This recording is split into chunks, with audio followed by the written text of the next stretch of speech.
He bet $500,000 she was cheating. She wasn't. 4 years later, he lost the bet, his children, and everything he thought he could control. A wealthy CEO's lie destroys his marriage. His manipulated children testify against him in court. The judge orders him to pay $500,000 in damages. But the real price? He'll never get his family back. Before we dive in, comment where in the world you are watching from and don't forget to click subscribe.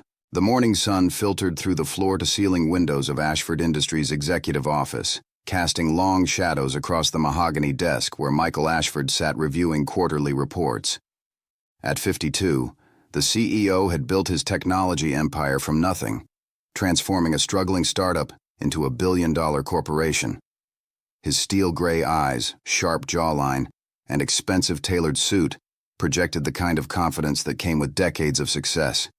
He was a man accustomed to control, to winning, to bending the world to his will. His phone buzzed with a calendar reminder. Marriage counseling with Dr. Patricia Chen at 3 o'clock.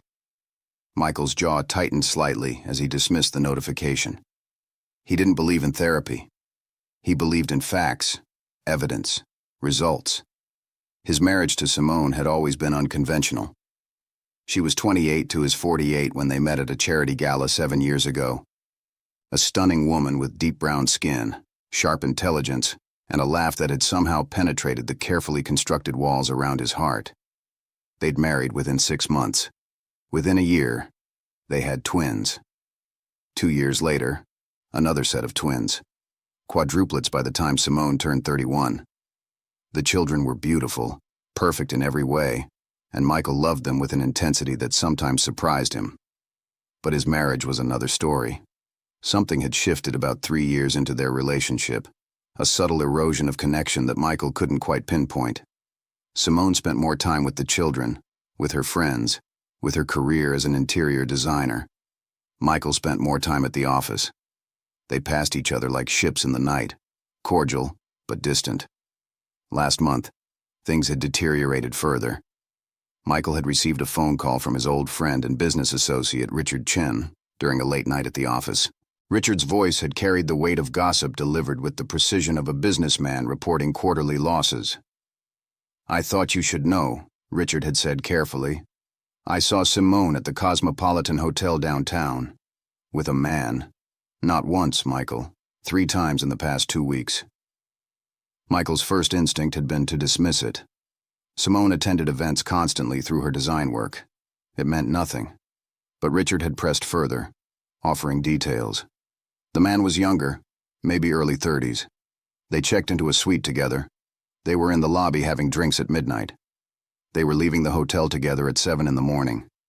The facts had accumulated like evidence in a case. Michael had wanted to investigate further, to hire a private investigator, to confront Simone directly. Instead, something in him had crystallized into absolute certainty.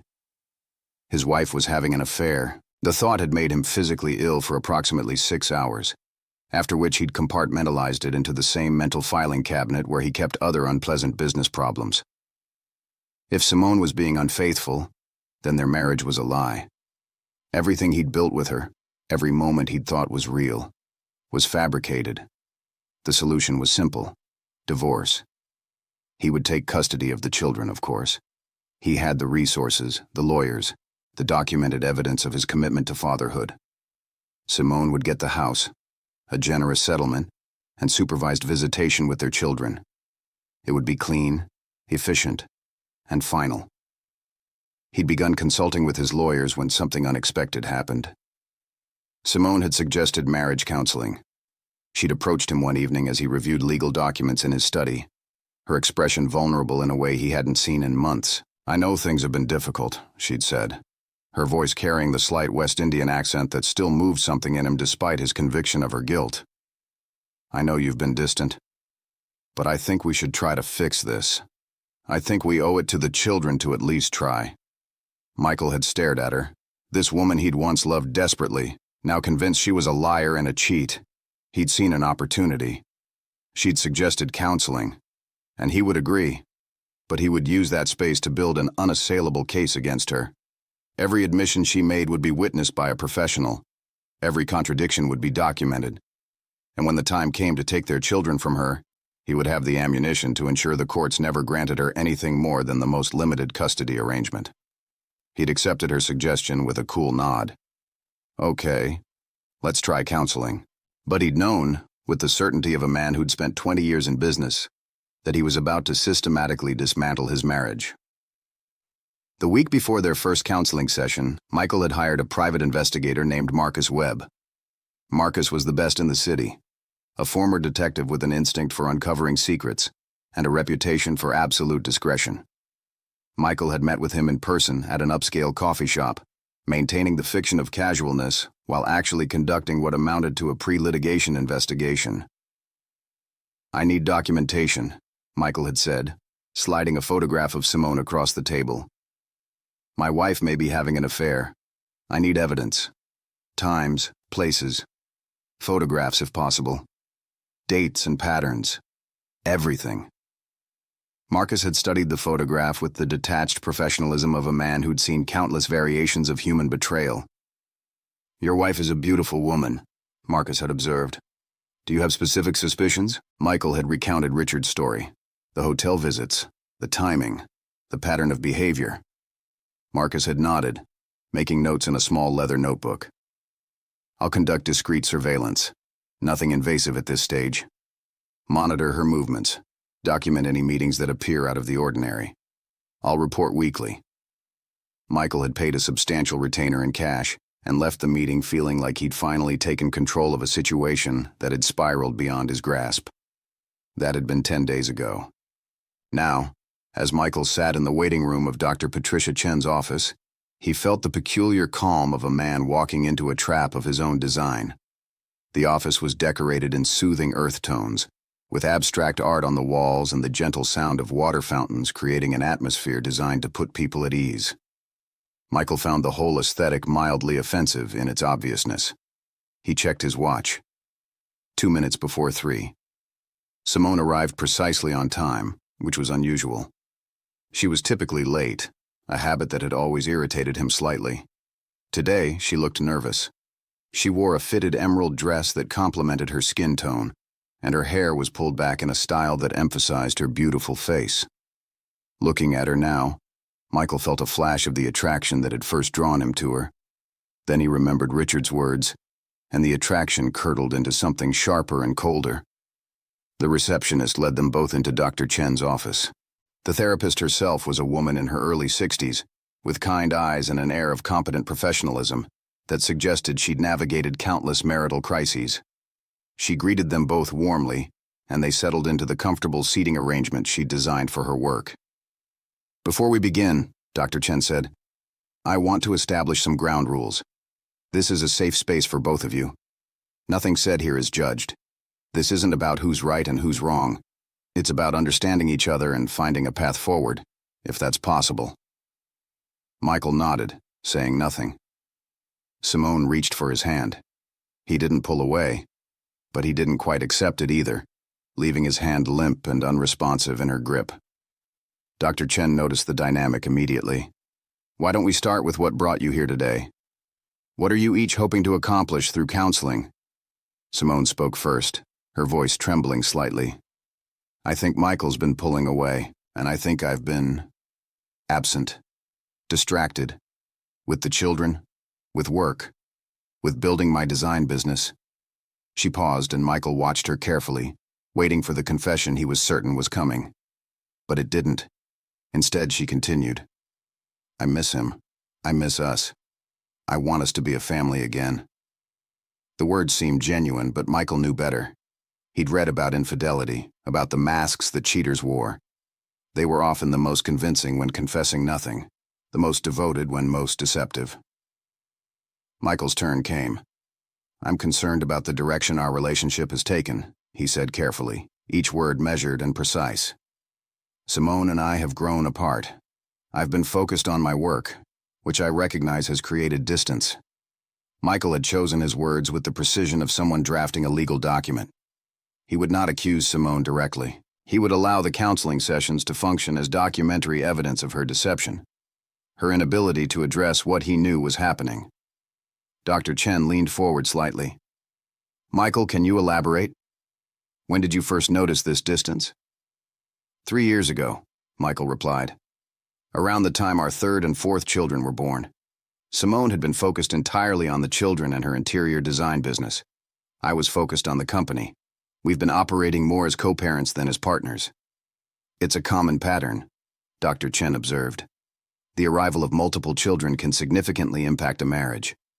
Many couples find they've drifted into parallel lives. She looked at Simone. Does that resonate with you? Simone nodded. Yes, absolutely. Michael suddenly felt a strange sensation, something between satisfaction and disappointment. This was perfect. Dr. Chen was drawing out the narrative of a drifting marriage, creating a contextual framework in which an affair would make sense. Michael was building his case with Simone's own words. That evening, after they returned home from the counseling session, Michael found himself unable to work. He stood in the doorway of the children's shared bedroom, watching his 4 kids sleep. Emma and Ethan were 7, twins with his darker hair and Simone's beautiful eyes. James and Sophia were 5, also twins, with Simone's features and his intelligence. They were innocent in all of this, collateral damage in a war that had been declared months ago. Michael pulled the door closed quietly and went to his study, where Marcus Webb's first surveillance report was waiting in his encrypted email. He read it with a sense of grim vindication. Mrs. Ashford leaves the residence each Tuesday and Thursday, the report detailed. Tuesday mornings, she attends a yoga class at Lotus Studios on Madison Avenue. Thursday mornings, she attends a networking event for interior designers at the Downtown Design Hub. Tuesday and Thursday afternoons are currently unaccounted for. Subject leaves home at 2 p.m. and returns at 5:30 p.m. Vehicle destination unknown. Visits to Rivington Street appear consistent. This address has been flagged as a residential loft. No indication of business activity. Subject spends approximately 90 minutes at this location each visit. Michael read the address twice, committing it to memory. Rivington Street, a residential loft. Tuesday and Thursday afternoons. The pattern was exactly what Richard had suggested. Michael's chest tightened with a mixture of anger and something he didn't want to name, something that felt like grief. His wife was having an affair. The evidence was mounting. The pattern was undeniable. He forwarded the report to his lawyer with a single line of instruction. Begin the documentation process. It was time to take the next step. The following Tuesday, Michael left work at 1 o'clock, claiming a migraine. He drove to Rivington Street himself, parking his car on a side street with a clear view of the residential loft. He waited. At 2:15, Simone's car pulled up. She looked beautiful, Michael noticed with an unwelcome surge of feeling. She was wearing a dress he'd never seen before, a flowing fabric in a deep blue that complemented her skin. She carried a large portfolio case and moved with purpose toward the building. Michael's hands gripped the steering wheel, his knuckles whitening. He watched her disappear into the building. 90 minutes. That's what Marcus had reported. 90 minutes of his wife's time, spent in a building that housed a man who was not her husband. Michael could have followed her inside. He could have confronted her in the moment, dramatic and final. Instead, he sat in his car, and he waited. At 3:55, Simone emerged from the building. She looked slightly flushed, and her hair was subtly different, as if she'd run her fingers through it. She was smiling, that beautiful smile that Michael had fallen in love with years ago. And then he saw him. The man followed her out of the building, tall, probably early 30s, with the kind of carefully cultivated appearance that suggested either old money or new success. He was smiling too, and there was a familiarity in the way they stood near each other, a comfort in proximity that made Michael's stomach turn. They didn't touch, but they didn't need to. The connection was visible, undeniable. This was Simone's affair partner. This was the man his wife was betraying him with. Michael's first instinct was to confront them both immediately, but he forced himself to stay still. He forced himself to observe, to document, to remain the detached businessman rather than the betrayed husband. He watched as Simone drove away. Then he waited to see where the man went. The man walked to a black Mercedes sedan and drove in the opposite direction. Michael immediately photographed the license plate with his phone. Then he drove back to his office, where he forwarded both the license plate number and his observations to Marcus Webb. "This needs to be investigated immediately," he wrote. "The man leaving the Rivington Street address. I need identification, background, financial records, everything. I need to understand who he is and what his relationship is to my wife." The response came within 3 hours. Michael was still at his desk when his phone pinged with a new email from Marcus. Subject identified as David Okonkwo, age 34. Wealthy businessman, owns development and construction company. No criminal record. Financially independent, estimated net worth 3 to 4 million. No indication of relationship to Michael Ashford or Ashford Industries. Michael read the name multiple times. David Okonkwo. His wife's lover had a name, a face, a financial profile. This made it real in a new way. This was no longer a theoretical betrayal. This was a specific, documented fact. Michael closed his eyes and allowed himself for just a moment to feel the full weight of his wife's infidelity. Then he compartmentalized it again. He had work to do. The following week's counseling session was tense, in a way Dr. Chen seemed to notice immediately. Simone sat closer to Michael this time, as if trying to rebuild the distance that had grown between them. Michael maintained his physical distance with the precision of a man executing a predetermined strategy. Dr. Chen opened with a gentle prompt. "How has this past week been for you both?" Simone spoke first. "I've been thinking about what you said, Michael, about us operating more as co-parents than partners. And I think you're right. But I also think we can fix that. I want to fix that." She reached for his hand again, and this time Michael allowed her to hold it, his hand remaining limp and passive in her grip. "Michael," Dr. Chen prompted. "How do you feel about what Simone's saying?" Michael chose his words carefully. "I appreciate that Simone wants to address the issue, but I'm not convinced that the underlying problems have been identified yet. There are deeper issues that we haven't discussed." Dr. Chen leaned forward with interest. "What do you mean by deeper issues?" Michael met his wife's eyes directly. "I mean that a marriage can't be rebuilt on a foundation of honesty if there are things being hidden. If one partner is withholding information that fundamentally changes the nature of the relationship." Simone's expression shifted slightly, a flicker of confusion crossing her beautiful face. "Michael, I'm not hiding anything from you. We've been distant, yes. But there's nothing more than that." Michael felt a strange sensation, a moment of cognitive dissonance. She sounded like she was telling the truth. Her confusion seemed genuine. Her denial seemed absolutely sincere. But he knew better. He had seen her leaving that building. He had seen the man. He had the photographs, the surveillance reports, the evidence. His wife was lying, even if her lies were wrapped in the convincing package of genuine emotion. Dr. Chen intervened gently. "It sounds like Michael believes there are things that haven't been fully disclosed." "Michael, can you elaborate?" "I think," Michael said carefully, "that my wife should tell me about the time she spends on Tuesday and Thursday afternoons. Where she goes, what she does, who she sees." Simone's eyes widened. "Tuesday and Thursday afternoons. Michael, I go to client meetings for my design business. You know this. Those are some of my most important client consultations. I've never hidden that from you." The word struck something in Michael, a discordant note in the symphony of his conviction. He had assumed those afternoons were spent with David Okonkwo. But what if Simone actually was meeting with clients? What if the Rivington Street address was somehow related to her business? What if he'd misinterpreted the entire situation? No, Michael told himself firmly. Richard had been clear. The man was not a client. The hotel visits had been romantic in nature. This was an affair. Simone was simply an excellent liar. Dr. Chen made a note in her pad. "This seems like an important area to explore. Simone, tell me about these client meetings. What types of clients are you working with on Tuesdays and Thursdays?" Simone hesitated, and in that hesitation, Michael felt a surge of confirmation. She was about to lie. She was about to fabricate a story.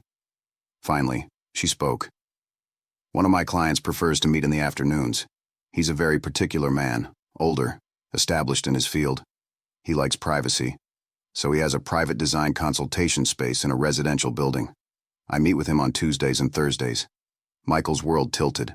A client, an older, established man. Private design consultations. It was possible. It was entirely possible that he'd misunderstood the situation. But David Okonkwo wasn't older. David Okonkwo was 34. Could Simone be meeting with multiple people? Could there be another man, an older client, at a separate location? Or was she lying about the client to cover for her afternoon with David? I want to meet this client, Michael said, his voice harder than he intended. I want to verify that this is actual business and not something else. Simone's expression hardened as well. Michael, that's inappropriate. Client relationships are confidential. I don't ask to meet your business partners or verify your work appointments. This feels like you don't trust me. Do you trust me? The question hung in the air, a moment of genuine reckoning. Michael could have answered truthfully. Could have said, no. I don't trust you because I believe you're having an affair, but that would require revealing his surveillance, his investigation, his fundamental conviction of her infidelity. And if he was wrong, if this was truly a business client, then he would have revealed himself to be a controlling, paranoid husband. So instead, he said something partially true. I'm concerned about the distance between us and what might be creating it. Dr. Chen intervened before things could escalate further. Let me suggest something. Simone, could you share your client's name with Michael? Not to violate confidentiality, but simply to establish that this is a legitimate business relationship? Simone looked uncomfortable, but she nodded. His name is Victor Mitchell. He owns several properties in the downtown area and is developing an exclusive residential project. He wants his unit designed in a specific style, very particular about every detail. That's why we meet so frequently. Michael's mind raced. Victor Mitchell. He could research this. He could verify whether Victor Mitchell actually existed, whether he actually owned properties, whether any of those properties included the Rivington Street address. If Simone was lying, this would be the lie that proved it. But if she was telling the truth, then Michael had been constructing an elaborate fantasy of betrayal based on incomplete information and the gossip of a business associate. The counseling session ended shortly after, neither of them particularly satisfied with the resolution. As they drove home, Simone tried to rebuild connection, placing her hand on Michael's thigh as she often did during long drives. Michael didn't remove it, but he didn't respond to it either. That evening, while Simone put the children to bed, Michael conducted an extensive internet search. Victor Mitchell, residential developer, downtown properties. Within minutes, he found multiple results. Victor Mitchell was indeed a real person, indeed a wealthy property developer, indeed responsible for several high-end residential projects. One of those projects was listed as a renovation of a historic building on Rivington Street. Michael pulled up the project details. Luxury lofts, each unit individually designed according to client specifications. Individual design consultants available for personalized consultation. There was even a photograph of the Rivington Street building. It matched what Michael had seen when he surveilled his wife. Everything Simone had said was verifiable. Everything checked out. Michael sat in his study, staring at the computer screen, and felt the architecture of his carefully constructed betrayal narrative begin to crumble. He had been wrong, or at least, he wasn't certain anymore. And in the business world, uncertainty was a luxury he couldn't afford. He called Marcus Webb immediately. I need more information on David Okonkwo, Michael said without preamble. Specifically, any connection to Victor Mitchell or the Rivington Street residential project. Marcus didn't ask questions. I'll look into it, he replied.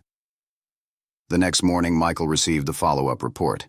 David Okonkwo is a partner in the Rivington Street development project, the report stated. He handles the construction and engineering aspects. Victor Mitchell handles the sales and leasing. According to property records, Okonkwo is frequently on site at the Rivington Street location for development meetings. No indication of any relationship with Mrs. Ashford beyond potential professional context. Michael read the report 3 times, each reading bringing a new level of humiliation. He had been wrong. Simone wasn't having an affair. She was meeting with a client and his business partner about her interior design work. The man Michael had seen her speaking with outside the building was not a lover, but a colleague. He had been wrong about all of it, and yet he had hired an investigator. He had set traps during counseling sessions. He had assumed his wife was a liar and a cheat. He had begun the process of building a legal case against her. The revelation of his error should have brought relief, or shame, or genuine remorse. Instead, Michael felt something more complex and darker. He felt furious. He felt like the victim of an elaborate deception, even though Simone had done nothing to deceive him. His anger crystallized into a new conviction. If Simone hadn't been having an affair, then there had to be another explanation for her distance, her distraction, her unavailability. Perhaps she was struggling with depression. Perhaps she was emotionally unstable. Perhaps her focus on her business and her children indicated an inability to maintain appropriate priorities or emotional balance. These weren't assumptions based on evidence. They were assumptions born from his own wounded pride, from his humiliation at having been wrong about the affair. But Michael had spent 20 years in business, and he was exceptionally skilled at reframing narratives to suit his preferred conclusion. He could make himself believe almost anything, if the belief served his purposes. The following week's counseling session was scheduled, and Michael arrived with a new strategy. He would concede the point about Simone's business meetings. He would acknowledge that he'd been concerned without cause. But he would use the session to establish patterns of emotional unavailability, parental priorities that exceeded marital connection, and a general lack of attentiveness to his needs as her husband. He would slowly build a case that Simone was emotionally absent, mentally distracted, perhaps even suffering from an undiagnosed condition that made her unsuitable as the primary parent. It was a subtle strategy, built on small truths inflated to larger accusations, on reasonable concerns amplified into character judgments. As they settled into Dr. Chen's office for their third session, Michael felt calmer than he had in weeks. He knew what he was doing now. He was no longer a man reacting to betrayal. He was a businessman executing a predetermined strategy. Dr. Chen opened the session. "I'd like to check in about how you both felt after our last meeting. Any progress on reconnection?" Simone nodded, but she looked tired. "I think there's still work to do. I'm still trying to understand why Michael seems so concerned about my client meetings. I'm still trying to figure out if there's something more going on that we haven't addressed." Michael smiled, an expression designed to appear understanding and reasonable. "I think I owe Simone an apology," he said. "I was concerned about something that turned out to be a misunderstanding. But in examining my concerns, I've come to recognize a broader pattern that I think we should discuss." Dr. Chen tilted her head with interest. "What pattern is that?" "It's about priorities," Michael replied carefully. "Simone and I became parents very suddenly with the twins, and then again very quickly with the second set. That's been wonderful, and I love our children deeply. But I've noticed that Simone has essentially shifted all of her emotional energy toward the children and her business. She's become what I'd call maternally and professionally consumed. There's nothing left for our partnership." Dr. Chen looked at Simone. "How does that land for you?" Simone's expression was a mixture of confusion and hurt. "Michael, that's not fair. I do care about our relationship. I've been trying to show you that. I suggested counseling. I've been trying to rebuild connection." Michael pressed forward, his strategy unfolding smoothly. "I don't doubt that you're trying, Simone. But try and succeed are different things. You're emotionally exhausted. You're spread too thin. You're not present when you're present, if that makes sense. You're constantly thinking about the children, about your projects. There's no room for me. There's no room for us." Simone's eyes filled with tears. "That's not true. I miss you. I want things to be better." But instead of listening, instead of receiving her statement as authentic emotion, Michael perceived it as further evidence of her distraction. She was crying. But were the tears genuine? Or were they a performative response to being criticized? Michael had trained himself to doubt everything Simone said or did. "Why don't we talk about what it would look like for Simone to be more present in the marriage?" Dr. Chen suggested. "Michael, what would help you feel more prioritized?" "It's not about me," Michael replied smoothly. "I'm concerned about what's healthy for Simone and for the children." I think Simone needs to make some adjustments to her professional schedule. The children would benefit from more focused parental attention, and Simone's emotional health would improve if she wasn't juggling so many responsibilities. I'm suggesting she consider scaling back her design business for a period of time. Consider focusing primarily on the children and rebuilding our family foundation. Simone looked at him in shock. Michael, you know how important my business is to me. You've never asked me to scale back before. Michael leaned forward with the expression of a concerned partner. I'm not asking you to stop. I'm asking you to consider what would be healthiest for you and our family. You seem overwhelmed. I'm worried about you. Dr. Chen interjected. Simone, what do you think about Michael's concerns? Simone's voice was thick with emotion. I don't feel like Michael's being fair. Yes, I'm busy. Yes, I'm focused on the children and my work. But that's life with 4 kids under 8 and a growing business. I'm not overwhelmed. I'm functional. I'm managing.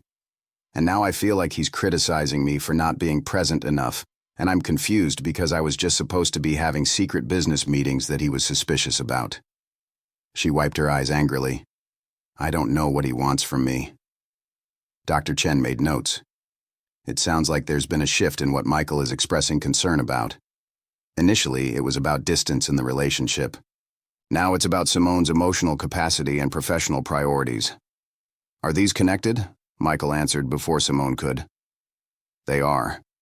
The distance is a symptom of Simone's overcommitment. If she can address the overcommitment, the marriage will improve naturally. Dr. Chen studied Michael for a long moment. I want to ask you something directly, Michael. When you examine your concerns about Simone's emotional capacity and her professional commitments, are you concerned about her well-being? Or are you concerned about how her choices affect you? Michael didn't hesitate. I'm concerned about both. But primarily, I'm concerned about her. Dr. Chen nodded slowly. Because in my experience, when a partner is overscheduled and stressed, the most helpful thing is usually support, not critique. Scaling back responsibilities typically requires a collaborative decision between partners, not a unilateral suggestion from someone who perceives the situation as problematic. Michael felt a flash of anger at Dr. Chen's implicit accusation that he was being unsupportive, but he kept his expression neutral. I'm supporting her by pointing out that she seems overwhelmed. She just disagreed with that assessment, Dr. Chen observed. She said she's functional, she's managing. Perhaps before suggesting she scale back, it might be worth exploring why you perceive her as overwhelmed when she doesn't perceive herself that way. Is that an accurate summary? Michael forced a smile. I suppose that's fair. It's possible I'm projecting my own concerns about the distance between us onto her professional situation. Dr. Chen smiled, clearly pleased that he'd arrived at what she saw as a more productive insight. That kind of self-awareness is important. Let's explore that in our next session. As they left the office, Simone was quiet. Michael could sense her hurt, her confusion about his sudden suggestions that she scale back her professional ambitions. He knew he should feel guilty about this. He knew on some level that he was manipulating both Simone and Dr. Chen. But he didn't feel guilty. He felt justified. He felt like a man protecting himself from a situation he couldn't fully control. Over the next 2 weeks, Michael's behavior began to shift in subtle but noticeable ways. He started criticizing Simone's business decisions, suggesting that her client projects were affecting her mental health. He questioned whether her design choices reflected a woman who was emotionally stable. He expressed concern to her about whether she was sleeping enough, eating well enough, taking care of herself. Each concern was wrapped in the language of care and support. Each criticism was framed as an observation from a worried partner rather than an attack. Michael was systematically building a record of Simone's alleged emotional instability. He was documenting her concerns, reporting them to Dr. Chen during their counseling sessions, creating a narrative in which Simone was an increasingly overwhelmed, possibly mentally unstable woman who was failing to prioritize her family appropriately. And Simone, confused and hurt by this sudden shift in Michael's behavior, began to withdraw further. She stopped trying to initiate intimacy. She spent more time with the children and her work, focusing on the areas of her life where she felt competent and valued. In doing so, she was actually proving Michael's narrative. She was demonstrating exactly the emotional distance and professional overcommitment that he was suggesting was evidence of her psychological instability. It was a trap, and Michael had constructed it with the precision of a man who'd spent decades in business strategy. The more Simone withdrew, the more Michael felt validated in his assessment of her. The more he criticized her choices, the more she focused on the children and her work. It was a self-fulfilling prophecy, a negative feedback loop that Michael had engineered with calculated precision. Michael began to document everything. He made notes of conversations, recorded dates when Simone seemed distracted or inattentive. He took photographs of the children looking sad or neglected when they were actually perfectly fine. He began building a file, a legal case against his wife, all disguised as concern for her mental health and well-being. By the 4th month of counseling, the relationship had deteriorated. Michael had won. He had systematically deconstructed his marriage while maintaining the appearance of a concerned partner. The final session with Dr. Chen came on a cold November morning. Simone looked exhausted, dark circles under her eyes. Dr. Chen opened the session. "I want to check in about where you both feel the relationship stands." Simone spoke first, her voice tired. "I don't think this is working. Michael has become increasingly critical of my choices and my mental state." Michael responded carefully. "I've only tried to support Simone through what appears to be increasing emotional distress. I think perhaps she would benefit from individual therapy. I'm worried about her mental health." Simone's voice rose. "Michael, I'm not mentally unstable. I'm tired and hurt because my husband has spent months suggesting I'm emotionally broken." Dr. Chen made notes. "I want to suggest something. I think you've reached a point where continuing couples counseling is not productive. I do want to recommend individual therapy for both of you." Michael nodded. "Of course. Whatever Simone needs." Simone stood abruptly. "I don't think I need individual therapy. I need my husband to stop treating me like I'm broken." "When did you stop loving me?" Michael met her eyes. "I never stopped loving you, Simone. But I'm not sure you know how to receive love anymore." Michael had delivered the blow perfectly. Simone's face crumpled. She left the office, and Michael followed in calm satisfaction. He had won. The marriage was over. The custody battle began 3 weeks later.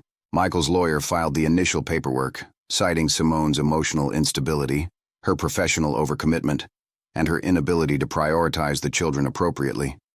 He included notes from Dr. Chen's file, carefully selected snippets of Simone's statements that could be interpreted as evidence of her declining mental state. He documented Michael's concerns about her well-being, framing them as evidence of his dedication to her and to the family. Simone, shocked and hurt, found herself playing defense against accusations she couldn't quite fully understand. She hired her own lawyer, but the damage had already been done. Michael had spent months building a narrative, documenting a case, carefully constructing a portrait of a woman who was emotionally unstable. The court systems, designed to protect the best interest of the children, looked at the documentation and saw exactly what Michael had intended them to see. The custody case was devastating for Simone. The judge, influenced by Michael's carefully constructed narrative and documentation from Dr. Chen, expressed concern about her ability to prioritize the children's needs. Michael was awarded primary custody. Simone received the house and settlement, but the 4 quadruplets would live primarily with Michael. The court ordered supervised visitation, suggesting Simone needed to demonstrate more emotional stability. As Simone received the verdict, she felt something break inside her. She hadn't been having an affair. She hadn't been emotionally unstable. She had simply been a woman trying to maintain her identity while raising 4 young children, and her husband had weaponized her success against her. But here was the cruel irony Michael hadn't anticipated. The victory was hollow. The children, confused and hurt by the custody shift, acted out. Emma and Ethan developed behavioral problems. James and Sophia regressed, becoming clingy and anxious. Michael found himself as the primary parent of 4 traumatized children, and the responsibilities overwhelmed him. He had won the custody battle, but he was losing his children. It took exactly 4 years for the consequences to become undeniable. 4 years of children acting out, behavioral problems, school calls. And it took a single moment for everything to collapse. Emma, now 11, sat with her mother during supervised visitation. She spoke quietly. "Mom, I want to live with you. I don't want to live with Dad anymore." Simone felt her heart break. "Emmy, your father has custody. It's not that simple." Emma's face hardened. "He told me you were sick. He told me you couldn't care for us properly because you were too busy with work." Emma's voice shook. "But that's not true. You came to my soccer games. You called me. You tried. You never told me I was a burden. Dad told me I was the reason you two couldn't be happy. He said if I'd been better, you would have stayed." Simone pulled her daughter close, and both sobbed. A supervisor documented this interaction quietly. A year later, after extensive family therapy and reevaluation, Emma's testimony was corroborated by her siblings. Ethan reported similar manipulations. James and Sophia experienced similar patterns of emotional coercion. The family therapist concluded Michael had weaponized the children's relationships to serve his emotional needs. The custody arrangement was reversed. Simone was granted primary custody. Michael received supervised visitation and was ordered to pay $500,000 in damages for emotional harm and suffering through manipulation and dishonest testimony. The exact amount was a coincidence. Michael had bet his friend Richard years ago that Simone was cheating. He'd wagered $500,000 on his conviction that his wife was unfaithful. The bet was never officially settled, but the amount had lodged itself in Michael's mind as a significant sum. Now, years later, he was ordered to pay that exact amount. It felt like the universe's cruel joke. Michael Ashford had lost everything. He had his wealth and his company, but he had lost his children. Emma no longer looked at him with adoration. Ethan flinched at his voice. James and Sophia avoided him. Simone looked at him with pity and contempt. Michael realized some battles cannot be won through manipulation. Some victories carry prices too high. The check arrived on a Tuesday morning in early spring. $500,000. Payable to Simone Okonkwo. She had legally changed her name back to her maiden name 3 years after the custody reversal, reclaiming her identity in a way that felt like breathing for the first time in years. The check represented more than money. It represented validation. It represented the court's acknowledgement that she had been wronged, that her character had been maliciously attacked, that her ex-husband had committed what amounted to institutional fraud to take her children from her. Simone sat at her kitchen table, the morning sun streaming through windows that looked out on a garden she had cultivated herself. The house was peaceful. Emma was at school. James, Ethan, and Sophia were with their nanny for the morning while Simone had a client consultation. She held the check between her fingers, and for a long moment, she simply looked at it. She didn't feel triumphant. She felt something more complex and harder to name. She felt the weight of years lost, time that could never be returned, trust that had been shattered and could only be partially repaired. But she also felt something like relief. The battle was over. The legal warfare had ended. She and her children could finally begin the long process of genuine healing. That afternoon, Simone called her mother. Her mother, Patricia Okonkwo, had been her anchor through all of it. Patricia had flown from St. Lucia during the custody reversal, arriving with the kind of quiet strength that only came from a lifetime of weathering storms. She had stayed for 6 months, helping Simone reestablish routines with the children, helping her navigate the supervised visitation process, helping her rebuild the fractured relationship with her 4 traumatized children. "Mom, I got the money from Michael," Simone said without preamble. "The damages judgment." "How do you feel?" Patricia's voice on the other end of the line carried the warmth of maternal love that had sustained Simone through the darkest years. "How do you feel, my daughter?" That's the more important question. Simone thought about this. "I feel like I want to do something meaningful with it, not just deposit it into an account. Something that honors what happened, but also points forward." Patricia made a small sound of approval. "That's my girl.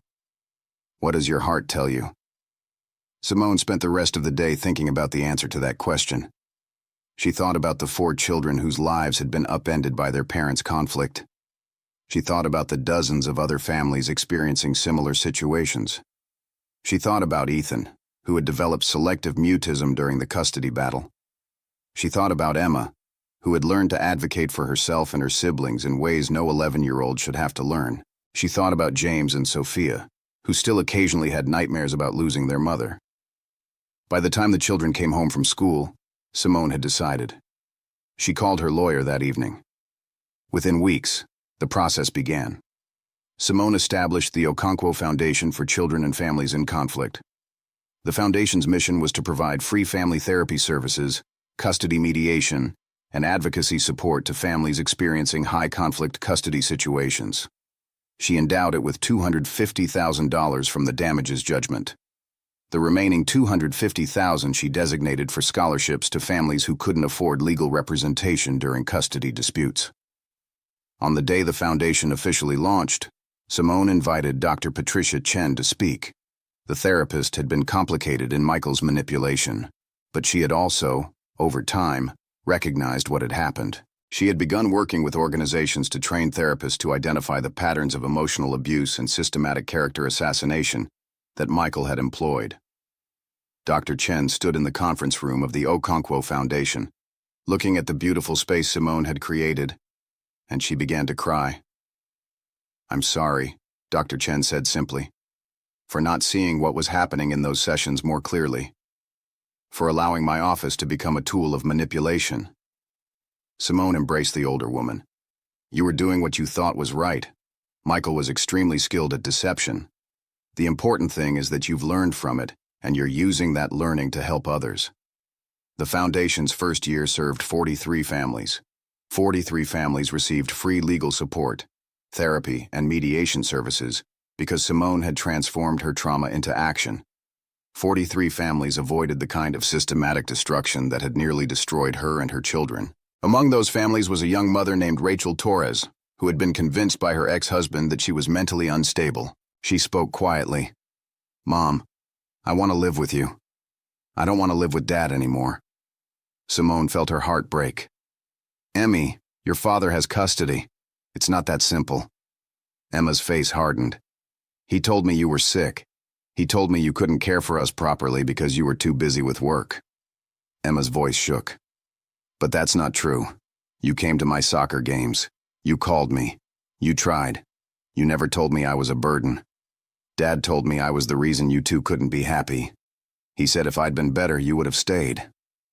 Simone pulled her daughter close, and both sobbed. A supervisor documented this interaction quietly. A year later, after extensive family therapy and re-evaluation, Emma's testimony was corroborated by her siblings. Ethan reported similar manipulations. James and Sophia experienced similar patterns of emotional coercion. The family therapist concluded Michael had weaponized the children's relationships to serve his emotional needs. The custody arrangement was reversed. Simone was granted primary custody. Michael received supervised visitation and was ordered to pay $500,000 in damages for emotional harm and suffering through manipulation and dishonest testimony. The exact amount was a coincidence. Michael had bet his friend Richard years ago that Simone was cheating. He'd wagered $500,000 on his conviction that his wife was unfaithful. The bet was never officially settled, but the amount had lodged itself in Michael's mind as a significant sum. Now, years later, he was ordered to pay that exact amount. It felt like the universe's cruel joke. Michael Ashford had lost everything.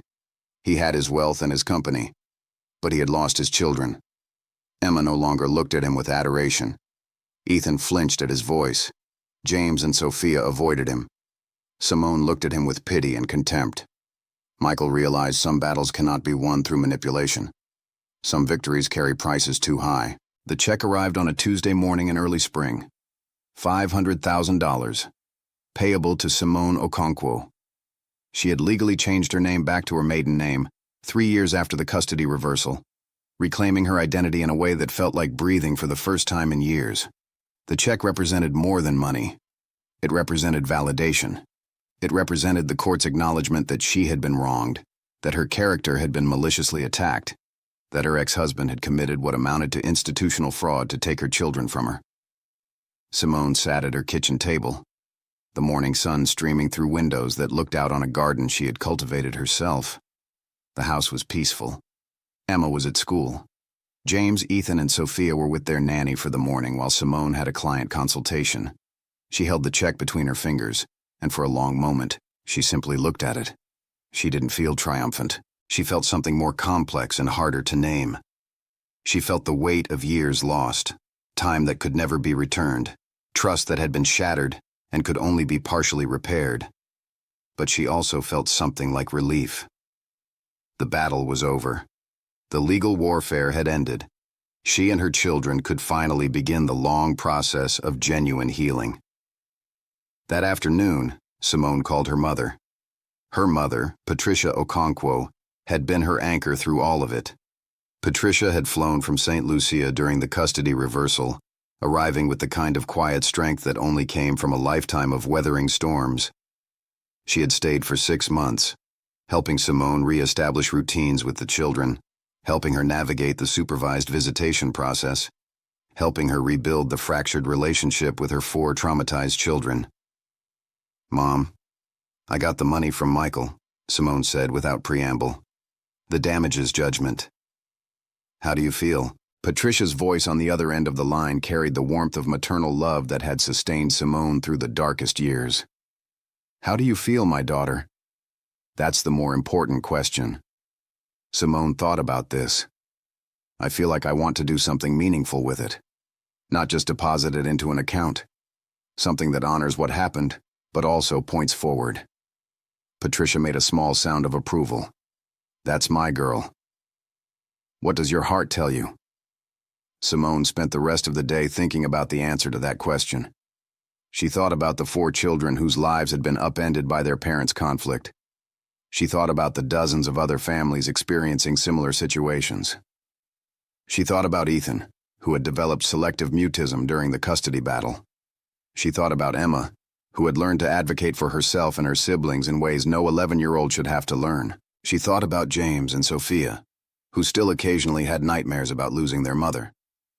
By the time the children came home from school, Simone had decided. She called her lawyer that evening. Within weeks, the process began. Simone established the Okonkwo Foundation for Children and Families in Conflict. The foundation's mission was to provide free family therapy services, custody mediation, and advocacy support to families experiencing high-conflict custody situations. She endowed it with $250,000 from the damages judgment. The remaining $250,000 she designated for scholarships to families who couldn't afford legal representation during custody disputes. On the day the foundation officially launched, Simone invited Dr. Patricia Chen to speak.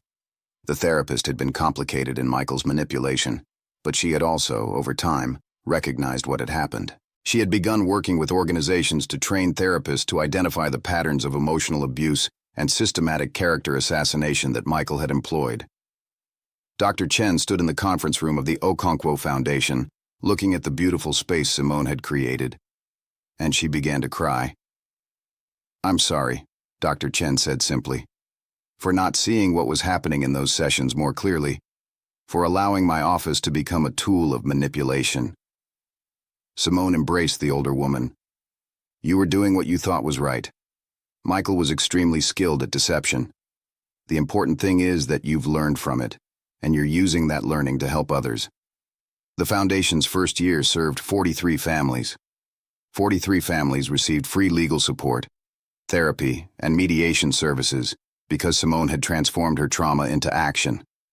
43 families avoided the kind of systematic destruction that had nearly destroyed her and her children. Among those families was a young mother named Rachel Torres, who had been convinced by her ex-husband that she was mentally unstable. Rachel's story mirrored Simone's so closely that during their first meeting, Simone had to excuse herself to cry privately. But Rachel also had something Simone had fought for years without. She had advocates. She had the Okonkwo Foundation. She had Simone. Within 18 months, Rachel's custody arrangement was modified in her favor, and she regained primary custody of her 2 children. At the first annual gala for the Okonkwo Foundation, Rachel stood beside Simone and spoke about how the foundation had saved her life and her family. Simone listened and felt for the first time like the destruction Michael had caused could be transformed into something meaningful. The children, meanwhile, had begun their own healing journeys. Emma, now 14, had become a fierce advocate for children's rights. She volunteered at the foundation on weekends, helping younger children navigate their feelings about custody situations. She had written an essay about her experience that was published in a major parenting magazine. The essay had resonated with thousands of readers, parents and children alike, who recognized their own experiences in Emma's words. Ethan's selective mutism had resolved through intensive therapy. He was 15 now, and though he remained quieter than his siblings, he spoke freely and thoughtfully. He had become fascinated by the law and talked seriously about studying it in college, about becoming a family law attorney. James and Sophia, now 13, had found their way through art and movement. Both had enrolled in dance classes at a local studio. They were graceful and expressive, and had discovered in movement a way to process the emotions that words sometimes couldn't reach. The 4 children were not unbroken. Trauma leaves marks. Simone knew that they would probably need therapy for years to fully process what had happened. But they were healthy. They were thriving. They were living in a home filled with stability and love. And they no longer flinched when their mother hugged them. 3 years after the custody reversal, on the morning of what would have been Michael and Simone's 15th wedding anniversary, Simone received an unexpected letter. It arrived at the foundation office, addressed to her in Michael's handwriting. She almost didn't open it. Opening letters from Michael required a kind of emotional fortitude she wasn't sure she possessed. But something made her break the seal. The letter was handwritten, and it was long. "Dear Simone," it began. "I am writing to you with full awareness that you may choose not to read this. I would not blame you if you didn't. For years I told myself that what I did was justified. I told myself that I was protecting the children. I told myself that your professional ambitions and emotional distance justified the actions I took. These were lies I told myself to avoid confronting the truth, which is that I destroyed a marriage and weaponized our children for no reason other than my own wounded pride. I received news today that has forced me to reckon with the damage I caused. Emma gave a presentation at her high school about the work she's doing with your foundation. I watched the video online. Our daughter spoke about custody manipulation. She spoke about how she had been made to feel responsible for her parents' failure. She spoke about the years she lost with her mother because of lies her father had told. Hearing Emma speak about these experiences, I finally understood the full extent of what I had done. Not in the abstract way I had understood it before, but in the concrete, undeniable way of seeing my child's pain and knowing I had caused it. I am seeking therapy now. Real therapy, not the weaponized version I participated in before. My therapist has suggested that I write this letter to you, not with the expectation of forgiveness, but as part of my own process of accountability. I want you to know that the $500,000 judgment was just. It was more than just. The amount I damaged you and our children far exceeds any financial recompense. I want you to know that I have begun making changes in my life. I stepped down as CEO of Ashford Industries. I hired a woman to take my place, someone I would have dismissed out of hand in my previous life. Her name is Diana Mitchell, and she is brilliant and kind. I am working with her on a transition plan. I am also working to repair my relationships with our children, though I understand that my access to them will remain limited and supervised. That is as it should be. I am telling you this, not because I expect anything from you. I am telling you this because you deserve to know that the consequences of my actions have finally reached me, in a way that I can no longer deny or rationalize. I have lost my marriage. I have lost the daily presence of my children. I have lost my reputation in the business community. I have lost my sense of myself as a moral person. These are the prices of my actions, and they are appropriate prices. I saw the work you are doing with the foundation. 43 families in the first year. I saw the impact you are having. In some strange way, you have transformed my worst action into something that helps others. That is a kind of grace I do not deserve but am grateful for nonetheless. I do not expect you to respond to this letter. I do not expect forgiveness. I simply wanted you to know that I have finally understood what I did, and I have begun, however inadequately, to try to repair it. Michael. Simone read the letter 3 times. The first time she felt anger. The second time she felt sadness. The third time she felt something like compassion for the man Michael had been, and for the man he was trying to become. She did not respond to the letter, but she did something else. She forwarded a copy of it to Emma, Ethan, James, and Sophia. Not as a way of reconciliation, but as a way of bearing witness. If Michael was going to do the work of accountability, her children deserved to see it. Emma called her mother that evening. "Mom, do you think Dad really means this?" Simone considered the question carefully. "I think your father has finally realized what he did, and I think he's genuinely trying to change. Whether that process is successful or not remains to be seen. But I think the letter is sincere. That doesn't erase the past, Emmy. But it might be a beginning of something different." Emma was quiet for a moment. "I saw the video he watched. The one where I talked about what happened. I saw that he watched it multiple times. The view count shows 10 different views from his IP address. Do you think he really listened, or do you think he's just trying to manipulate us again?" The question broke Simone's heart a little. The wariness of a teenager who had learned not to trust. "I think people can change, Emma. But I also think it's healthy to be cautious. Don't let his change, or lack thereof, be your responsibility. Focus on your own healing. That's enough." Months passed. Michael continued his therapy work. He began meeting with each of the children individually, in sessions facilitated by Dr. Aisha Williams, a family therapist who specialized in high-conflict family dynamics. The sessions were awkward and painful. Michael did not try to defend his actions. He answered his children's questions with honest answers. When Emma asked why he had lied about her mother, he said, "Because I was hurt and angry, and I wanted to make your mother feel as terrible as I felt. That was wrong, and I'm sorry." When Ethan asked if he had ever actually loved their mother, Michael took a long time before answering. "I did love her once. I still love her in some ways. But my love was conditional, and when I felt hurt, I used it as a weapon. That's not real love." Slowly, incrementally, something shifted. The children didn't forgive Michael, but they began to understand him as a flawed human being rather than simply as a villain, and Michael began to understand the true extent of the damage he had caused. 2 years after the letter, on a Saturday afternoon, something unprecedented happened. Simone was in the foundation office, reviewing applications from families seeking assistance.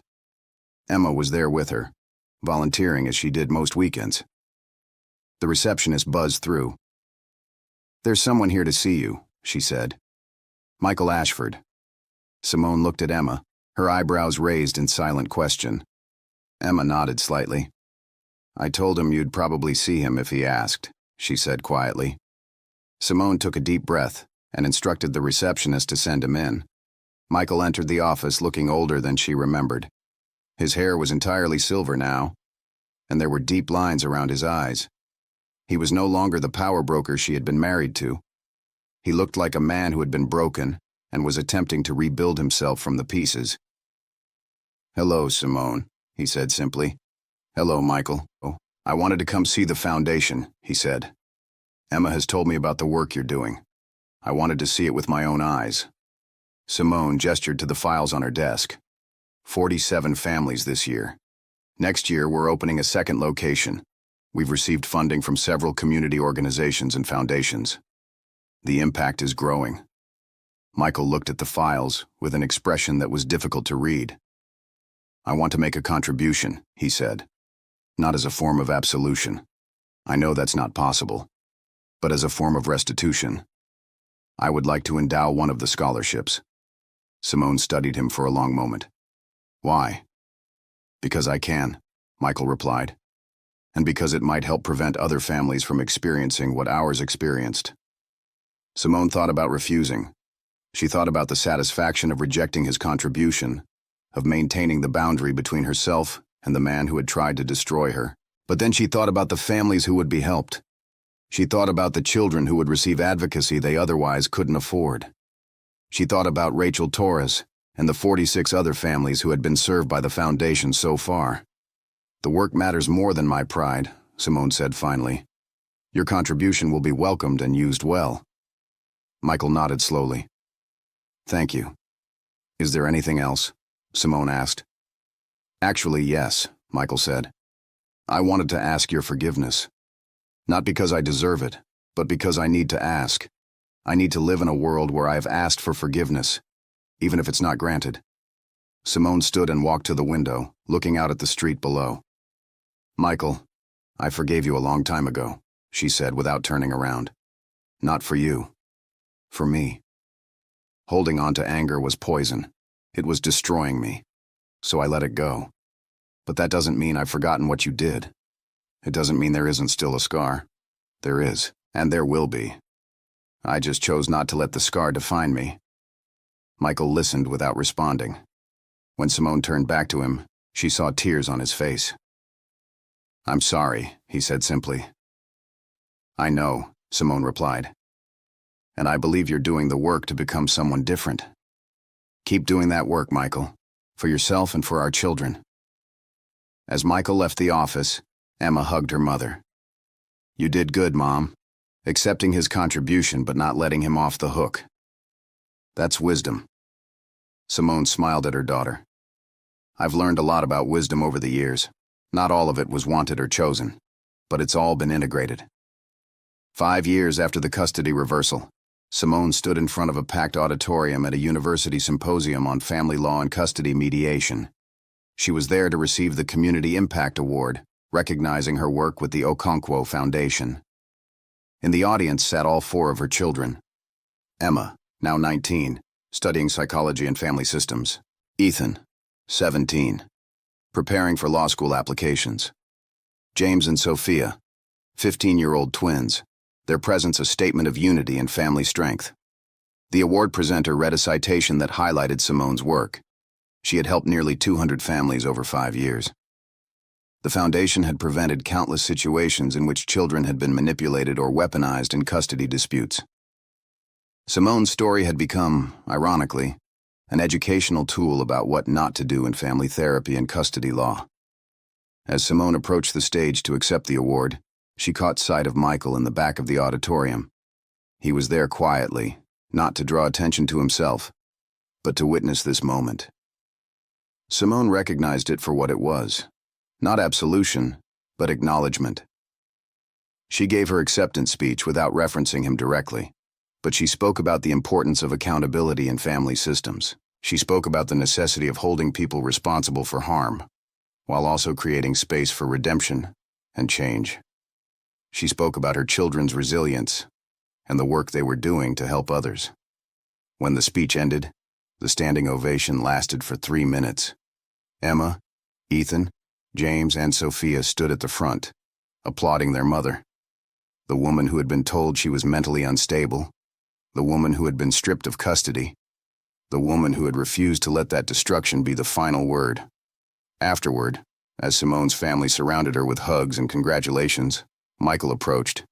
He extended his hand. Congratulations, Simone. You have done extraordinary work. Simone shook his hand, and in that moment, there was no animosity, no lingering bitterness. There was simply 2 people who had loved each other, destroyed each other, and somehow found a way to transform that destruction into something meaningful. I don't think I would be here if I hadn't experienced what I experienced with you, Simone said quietly. It's hard for me to be grateful for that, but I'm grateful for who I've become because of it. Michael nodded slowly. That's more than I deserve to hear. Emma stepped forward and linked her arm through her mother's. Come on, Mom. We have dinner reservations. Michael stepped back, giving the family space. As they walked toward the exit, Ethan turned back briefly. You know, Dad, my law school essay is about what happened to our family. The admissions officers need to understand it. Michael didn't respond, but Simone saw him nod slightly, accepting this final piece of accountability. The car ride to the restaurant was filled with laughter and conversation. The children talked about their lives, their plans for the future. Emma was considering graduate school in family therapy. Ethan was applying to top law schools. James and Sophia had been accepted to a pre-college arts program. The family was thriving. As Simone listened to her children, she felt something that had taken years to fully experience. She felt peace. Not the absence of pain, but the integration of it. She felt the presence of scars that no longer dictated her story. She felt the strength of a woman who had been tested in the most fundamental way and had not been broken. The restaurant celebrated her award with champagne for Simone and mocktails for the children. They toasted not just to the award, but to family, to resilience, to the possibility of transformation even from the darkest circumstances. That night, as Simone tucked herself into bed in the house that was entirely hers, in the life that she had reclaimed and rebuilt, she thought about the woman she had been. Confused, hurt, systematically manipulated by someone she had trusted, and she felt compassion for that woman. She had survived. More than that, she had thrived. The abuse had not defined her. The manipulation had not broken her. The loss had not destroyed her. Instead, all of it had been transformed into something that helped others. And in that transformation, Simone Okonkwo had found not just healing, but purpose. Not just survival, but genuine joy. The happy ending was not a return to the beginning. It was never that simple. The happy ending was a woman standing in her own power, surrounded by her thriving children, doing work that mattered. It was Emma considering a career helping families heal from exactly what had happened to hers. It was Ethan preparing to fight for families in the legal system. It was James and Sophia expressing their emotions through art without shame. It was a family that had been shattered and had reassembled itself into something even stronger than before. Years later, the story of Michael and Simone Ashford would be taught in law schools and family therapy graduate programs. It would be referenced as a cautionary tale and a story of redemption. It would inspire hundreds of families to seek help, to demand accountability, to believe that survival was possible. But most importantly, it would inspire the 4 Ashford children to dedicate their lives to ensuring that no other family experienced what theirs had. That was the real happy ending. Not that everyone was healed, not that the trauma disappeared, but that from the wreckage of a destroyed family, something beautiful emerged. And Simone Okonkwo stood at the center of that beauty, no longer diminished, no longer doubted, no longer broken. She stood in the full light of her own power and refused ever to step back into the shadow again.